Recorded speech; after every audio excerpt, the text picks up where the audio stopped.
So contrast is a principle of art.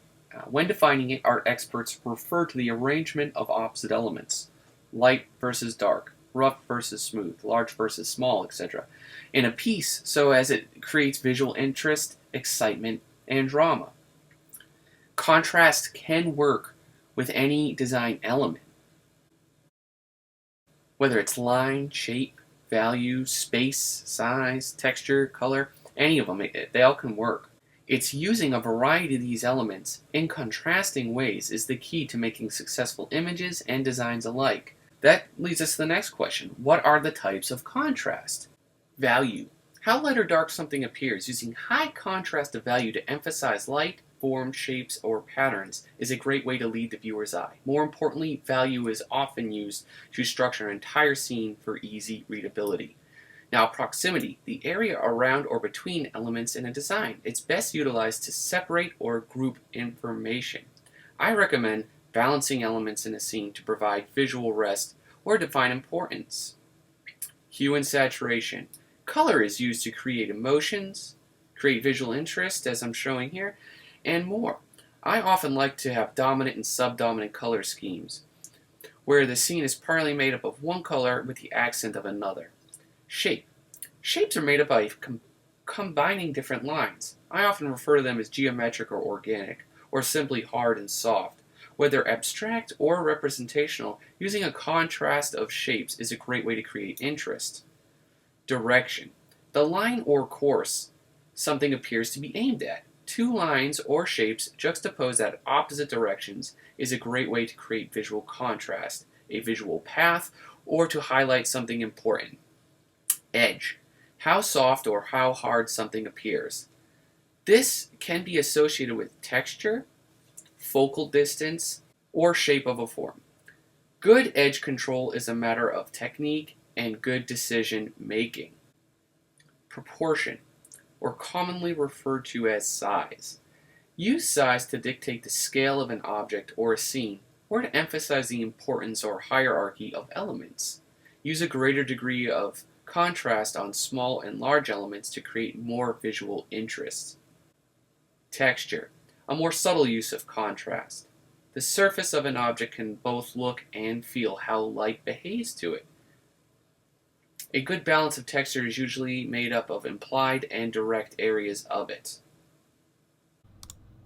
And so next we'll just go through some of my more recent images to see how many different types of contrasts I tried to employ in them.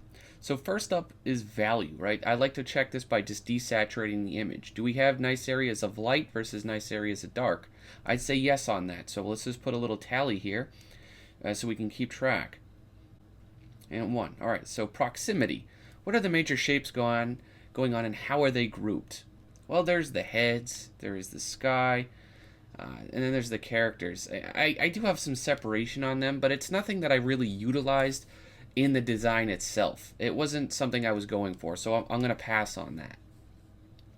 Right, hue saturation. Basically, the sky is cool, the heads are warm, I have cool light coming in on the top, warm light bouncing off, from the sand illuminating the bottom. So yeah, I'll give a nice, easy level of contrast for hue and saturation.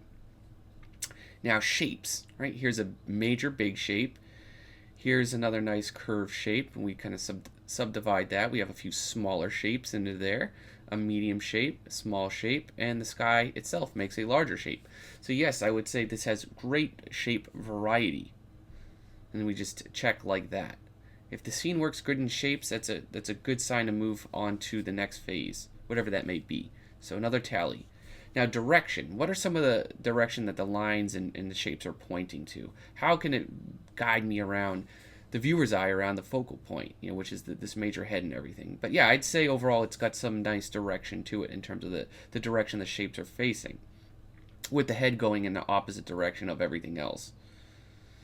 So edge, that's a real firm edge. A lot of the ground textures are a lot softer, so especially as they go and recede into the background, kind of out of focus, like here and here. But overall, yeah, I'd say there is a variety of edges, so I'll give that a point. Again, this is where they get a little more subtle. Proportion, though, I did play up proportion a lot. Here's, again, the big shape immediately next to some of the smaller shapes, and here of course surrounding that big shape by the medium ones as well, just for that contrast. So yeah, I would say it has that.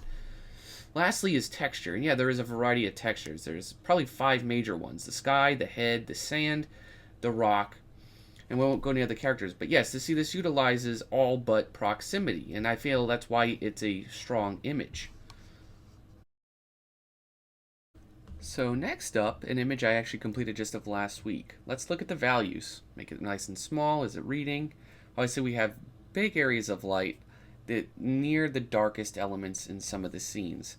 And it has a kind of that balance in that trifecta to keep the eye moving around.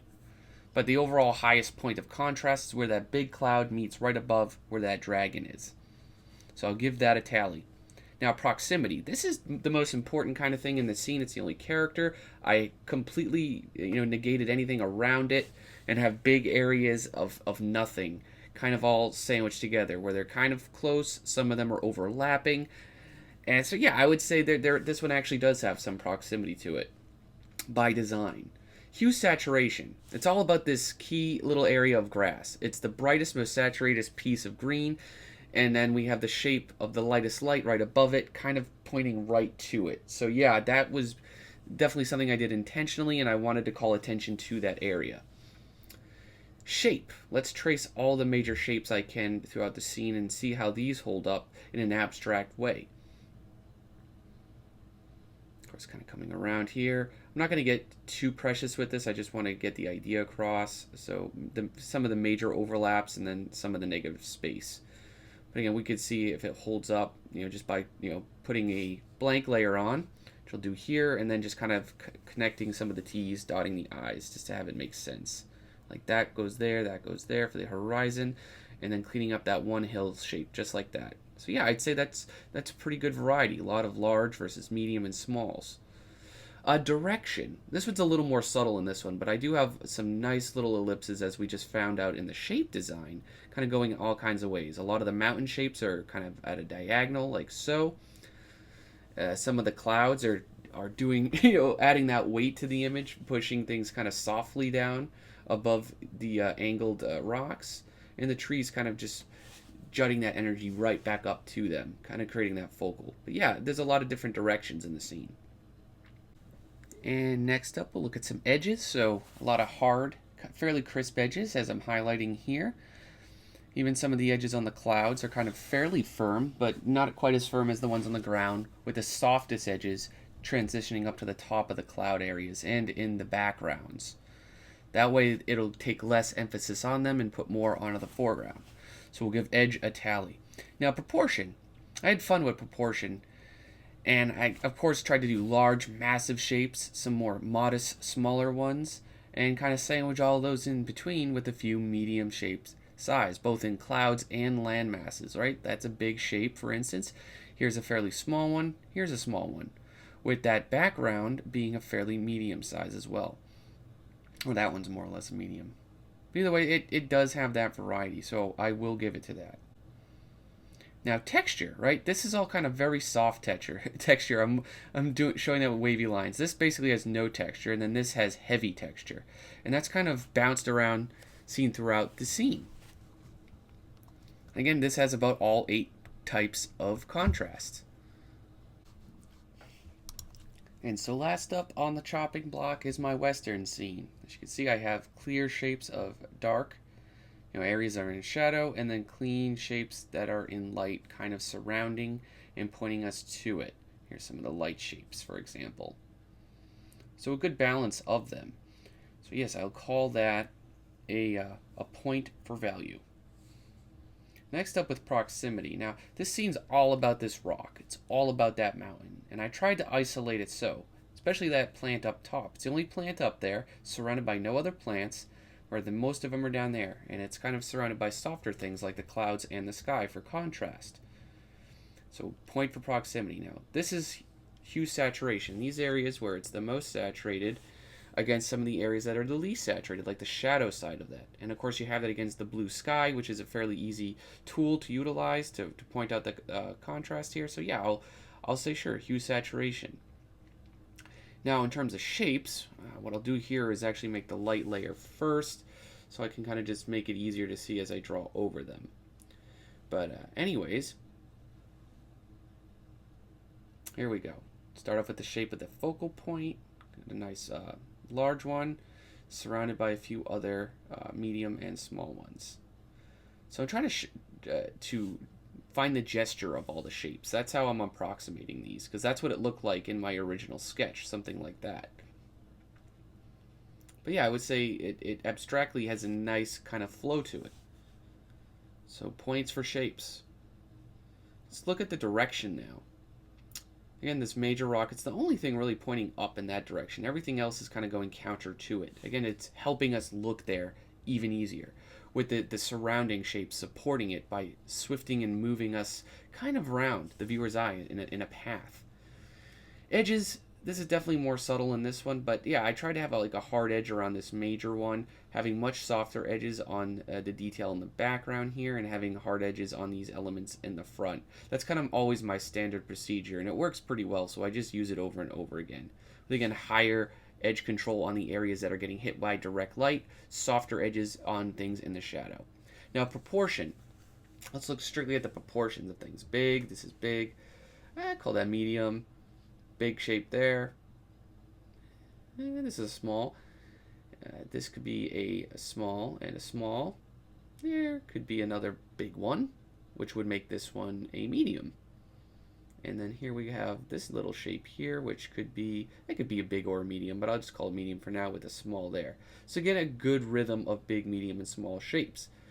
And texture, right? Soft, very low texture, medium texture up in the background, little to no. High density of texture in the foreground and on the focal point, with medium surrounding that. So yeah, I'd say it has all points again. So the biggest problem in this scene is the lack of contrast. When zoomed in or squinted at, it's entirely unreadable. And that's basically because the second major issue is the proximity of shapes, how they are organized. Every ounce of space in this has some shapes crammed into there, and there is no areas of rest to create balance. The third major issue I have is the proportion of these shapes. I feel the image could be more bold with emphasizing certain ones at more contrast. Lastly, the texture needs to be pushed to reflect the material more. How to emphasize light and form a little bit more simply. So next up, the first contrast blender here is the proximity of shapes. Yes, the focal point is isolated, but it's also in the center, which in itself is fine, but add that to the fact that all the surrounding shapes are also symmetrical, is not adding any excitement to the piece. There is also a lack of contrast and lighting in the value structure. It reads, but not strongly enough. It's still flattening the image. Adding some directional lighting will create more asymmetry. It will add contrast and interest to the focal point. Last but not least, this is actually pretty good. I like it a lot. There's many good things going on. However, I do feel there's some things to be emphasized contrast-wise to improve it. First up would be the amount of contrast right here on the roof shapes. I think having more contrast and breaking the water down into shapes of light and shadow and emphasize that will work a lot more.